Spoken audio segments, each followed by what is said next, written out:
Released in September 1992, the Creep EP was Radiohead's strongest effort to date. The title track revolved around issues of self-loathing and alienation. Its brutal honesty immediately appealed to all who struggled against the pressures of modern-day society. However, in terms of sales, the EP failed to fulfill its potential. It entered the charts at 78 and went no higher. The next single found its singer in similar humour.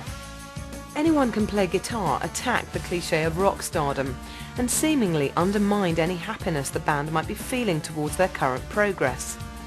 But, if nothing else, Anyone Can Play Guitar provided Radiohead with their first top 40 hit. Slowly but surely they were making a name for themselves, even though it may not have been an altogether favourable one. In early interviews, Tom had attacked the quality of contemporary pop music, and the media did not take kindly to a fledgling band trying to tell them what was what. Not that Tom particularly cared what the press thought. Creating a good impression within the industry was not high on the list of priorities. Deep down he knew that with the potential that lay within himself and the band, he would have the last laugh.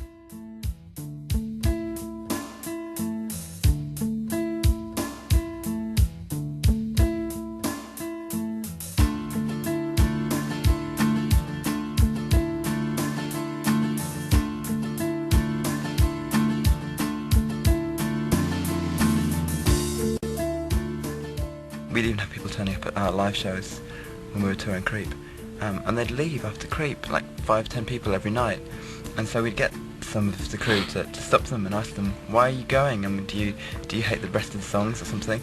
And luckily or unluckily they were saying, well, no, we do this to all bands, you know, we saw Nirvana last week and left after Smells Like Teen Spirit because we sort of don't like live bands, but we watch MTV and we know the single. But for the time being, there was the pressure of a debut album to deal with. Impressed by the work on Creep, Calderian Slade agreed to stick around and produce the rest of the album. Pablo Honey just took 3 weeks to complete, but despite containing songs of some potential, it was somewhat indecisive in its sound and execution. With the exception of Creep, the album's highlight is the wonderful Thinking About You, a song of unrequited love and an attack on the parasitic nature of the entertainment industry. Despite the disjointed, slightly rushed nature of Pablo Honey, it is not a debut album to be dismissed. It stood to highlight Tom, not only as an exceptional vocalist but also a talented lyricist. On guitar, Johnny Greenwood introduced himself as an intelligent musician, unwilling to simply adopt the same approach as his more standard contemporaries. As Creep began to grow in popularity, so did Tom's reputation as rock's next martyr. He was exactly what the tabloid press wanted, a moody, aloof singer who wrote songs of self-loathing and soul-searching. But it was a label that he didn't take kindly to. Admittedly, he was serious about the music, and used the conflicts of a confused modern-day society as his source of inspiration. However, he didn't wish to be perceived as negative. Pablo Honey managed to reach 25 in the album charts, which was very reasonable considering that Radiohead were hardly compatible with the sort of market the posturing Suede were creating. In many ways, the low profile of the first album was not necessarily a bad thing, as it got the band just enough recognition without creating a massive amount of hype. Radiohead had given the public a taste of what was to come. Now they would have to wait to see what happened next. What did happen next occurred on the other side of the world and took everyone by surprise, not least Radiohead. Creep had mysteriously become a major hit in Israel, and before long the ripples were being felt in the USA. A DJ for a San Francisco radio station had found the single on import and began to play it on his show. It provoked a big reaction from the American public, forcing the DJ to give the song more airtime. Ripples turned to waves as news of the single spread. Soon, most West Coast radio stations, including the influential K-Rock, were swamped by requests asking for that Creep song. When Radiohead's American record company heard of this astonishing development, they were quick to cash in. The band were flown across the Atlantic to begin a heavy schedule of touring and promoting. Suddenly they found themselves working 16 hours a day, and just when they thought things couldn't get any better, MTV took Creep and played it on heavy rotation. To begin with, the band couldn't believe their luck. They lapped up the publicity, happily acknowledging the level of their success. Soon, however, things began to turn sour. The Americans had become obsessed with the loser song, and Thom Yorke was now the creep guy. He even received a letter from a guy on death row, saying how he could relate to the lyrics. This just wasn't what Thom had intended. Even more demoralising was that Creep was the only song people wanted to hear during live shows. Once it had been played, people either left the arena or yelled for it to be played again. Every other song was in turn compared to Creep and deemed massively inferior. Effectively, Radiohead were becoming one-hit wonders. By the time the reissue of Creep had reached number 7 in the UK charts, the 5 members were finding it increasingly hard to cope with the massive amount of attention being given to that one track. The fall of 1993 was spent touring Europe, but tensions within the band were reaching breaking point. Communication was at a minimum, while frustrations rose. Radiohead began 1994 knowing their second album was looming. But the unforeseeable mayhem of the last year and a half had taken its toll and left in its wake a disillusioned rock group unsure of how their music should sound.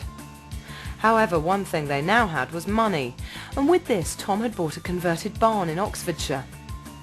It was here that they would begin to exorcise the demons of Creep.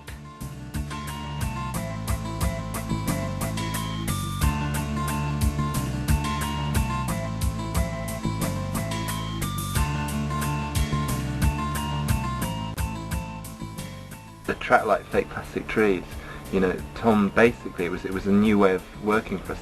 Thom did this amazing vocal with an acoustic guitar one night, and we had to build the track up around it, and we had to embellish the track, and everything put on couldn't be mediocre or average. Everything had to enhance the track. The task of producing the second album was handed to John Leckie.